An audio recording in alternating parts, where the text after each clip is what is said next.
What's going on? Did you just hit me? You were snoring. So? We got a lot to snore about.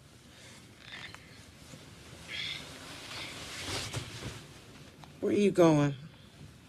To the bathroom. With your shoes on?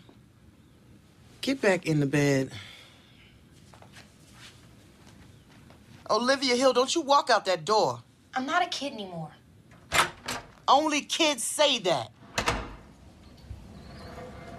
You make me run, it'll be the last thing you do. Can you actually believe I'm gonna let you wander the streets by yourself? Something could happen to you. Like you care.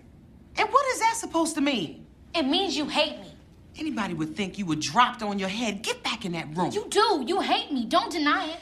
Now, I know it feels like Randy is the sun and the moon and the stars all wrapped up in one right now, but baby, look around. Nobody ends up with the boy they liked when they were 16. You get over him. This isn't about that.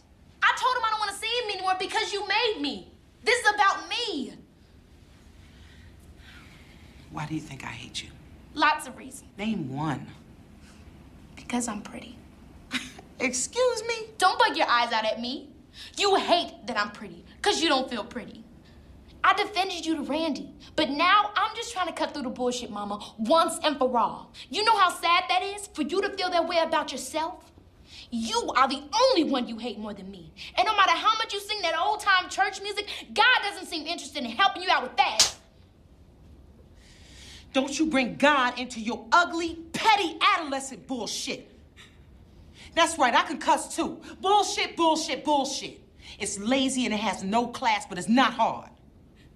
You think I'm not pretty? Didn't say that. I am an incandescent, board-certified supermodel, baby.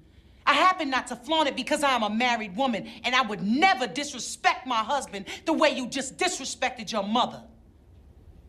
But beautiful as you are, and you are very, very beautiful, I would hang mirrors all over my house if I could just to look at myself. I'd put one on the refrigerator just to watch myself eat all of them calories. And if I gave myself a heart attack from all that food, I'd just give myself CPR. Because I'm a nurse. That's right, I save lives. And that is not bullshit. Now, I am through talking to you for the foreseeable future. So my advice to you would be to get your little narrow behind back in that room, get back in that bed, and you treat my snoring like it is a Marvin Gaye love song. That's right, you respect my snoring because it comes from exhaustion, from working hard to put food in you and your brother's stomachs and every stitch of clothes on y'all's backs. Get in that room.